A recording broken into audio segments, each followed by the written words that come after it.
So we believe in building relationships to make sure that our issues make it through to a platform and so that they can actually be addressed.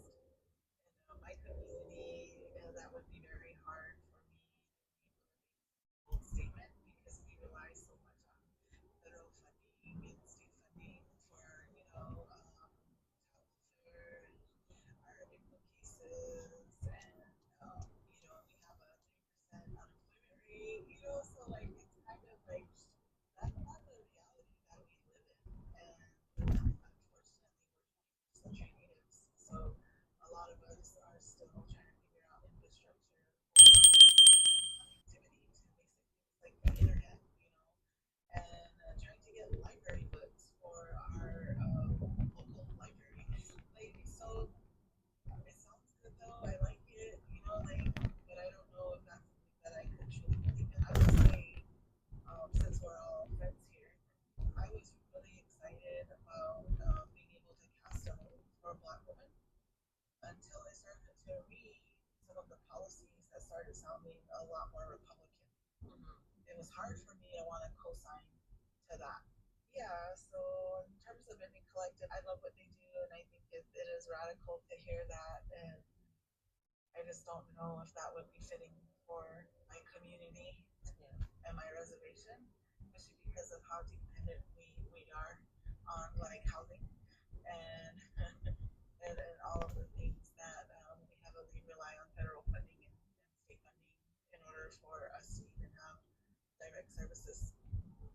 So a little too radical for Michelle and April. What about for you, Elvita? What are your thoughts on this idea, this radical idea of picking the candidate you can best fight? This year was tough. Personally, at the beginning, I was like, who am I going to support? What's impacting our community? And again, it's like goes back to like high cost of groceries, high cost of gas, those things that really hurt our community. So that all happened in this last the last 4 years. And then here we are, we're gonna, pretty much support the same thing. And I always just say that this whole system of choosing a person to run for president is not right. It's not good. Why can't we ever have the best people running for either party? Because we don't. Out of all of the educated and smart leaders out there in the country, why can't we have the best? One side you have a felon running and win. The other side you have a person that, yeah, they did okay for Indian country. We did good on the Democratic side for Indian country. But again, there were still a lot of issues that impacted our communities, like the high cost of groceries and gas and things that really hit people in the pocketbook. And people just could not see that changing. Just like April, I'm a Democrat. I did no matter what. I always have and probably always will. But why can't we fix a system that I think is not good? Sometimes we set systems up that we don't want to change. It's like we're gonna, you know what? When you're messed up, you just keep staying there, just like in a bad relationship, right? Why don't you get out of it and make it better? I just think everybody should work together somehow, and that's right. One of the reasons I voted for our Senator Rose, she really works both sides of the aisle. She got our tribe $1.6 million water tank. I gotta look and see how are people supporting us, over the years, and that's kind of what I look at. And I hate to say this was a hard choice this year for a presidential candidate where I had no problem voting for Obama, where I saw that leadership. So less about the colors and politics, more about practicality and about how they're working with Indigenous nations in particular. Yes, yes. It didn't really matter. I would always want to go with the best candidate. Well, Donald Trump is not the best candidate though. No, there was no best.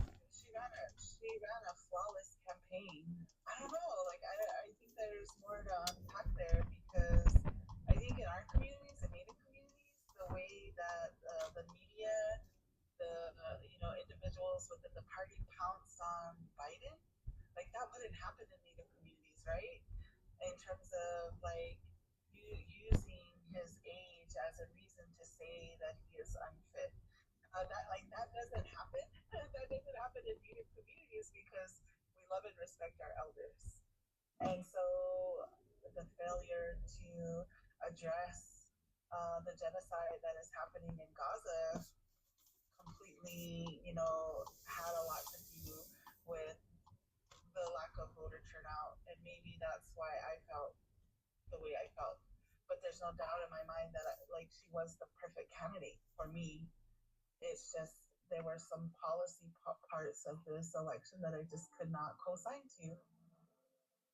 You're listening to Unreserved on CBC Radio 1, Sirius XM, U.S. Public Radio, and Native Voice 1. I'm Rosanna Deerchild. Today, our panel is unpacking the power of the Indigenous vote. Under this administration, you will never be abandoned. I will always stand proudly with our incredible Native American communities.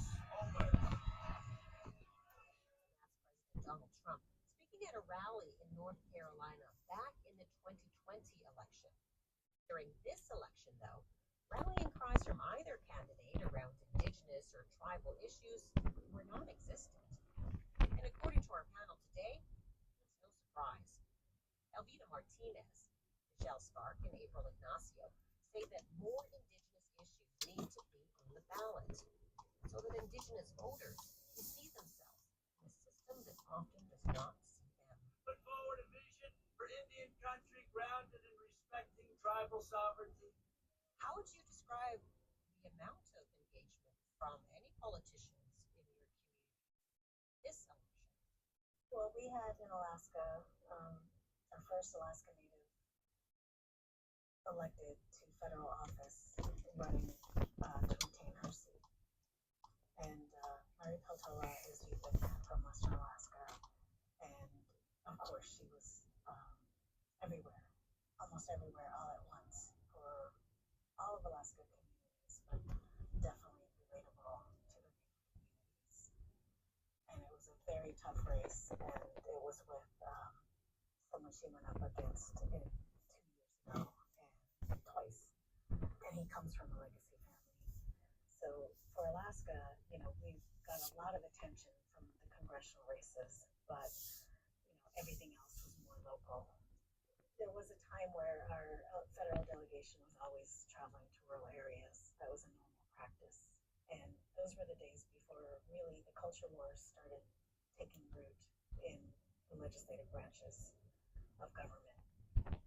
And, Ted Stevens, who was a senator for all his adult life for Alaska, said, to hell with politics, do what's right for Alaska. And that's kind of the standard that Alaska Natives want in lawmaking.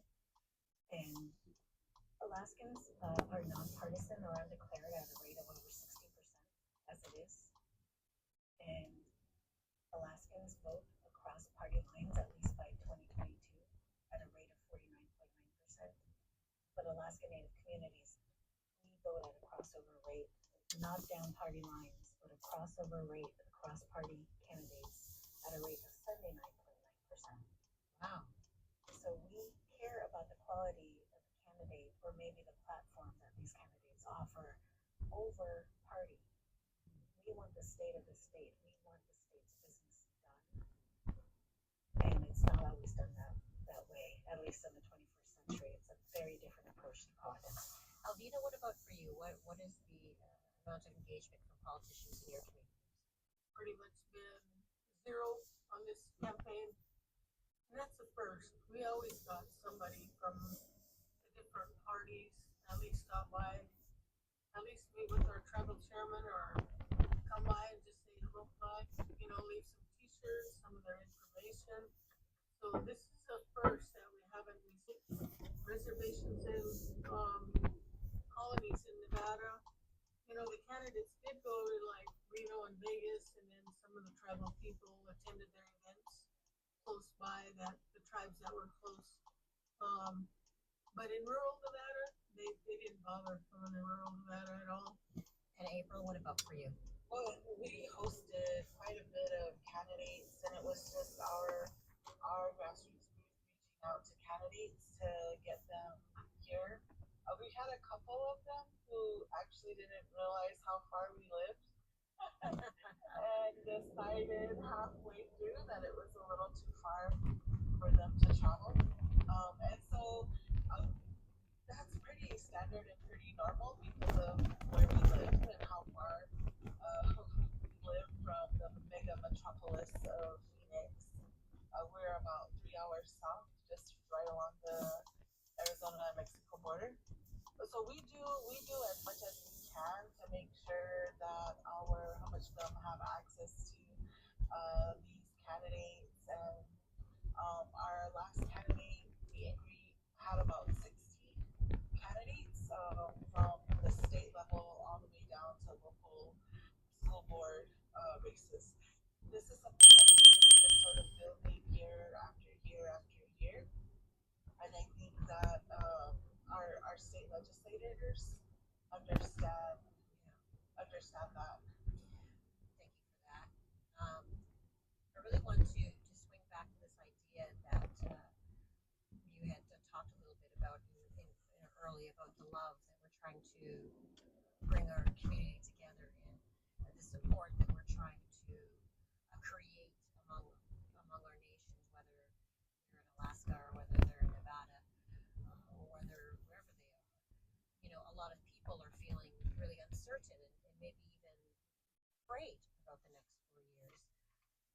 What do you say to people who might be in that place of fear and uncertainty? I think for Alaska, we're so largely forgotten. We are barely existing on anyone's radar. What's going to affect us is the cost of energy rates because we have to import diesel to run our power plants. We're vulnerable to barges freezing up or having to air freight it out at such greater expense. Life out in Western Alaska or in Arctic Alaska is just not relatable to most Americans. And what we care about is more. Sir, we have to engage and we have to participate.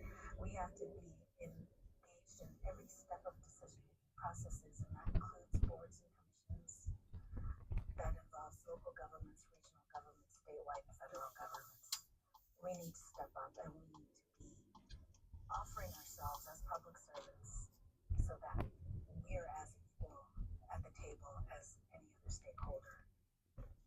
So there is hope. We are getting louder about the lack of fish in our two major rivers in North America. And we're getting good at becoming testifiers.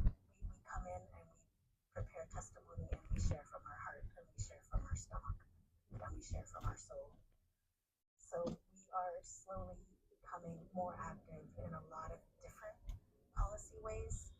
We just got to get that to start translating to votes. Thank you for that, Michelle. April, what about for you? What do you tell people who are feeling uncertain and afraid for the next 4 years? I get it. That's what I tell them. Like, I get it. I get it. I mean, the Indivisible Tunnel was created, out of fear. It was fear for our community when Trump was elected. His platform was specific to the border wall, promises he made to his border wall because of where we live geographically. We were going to be impacted by that.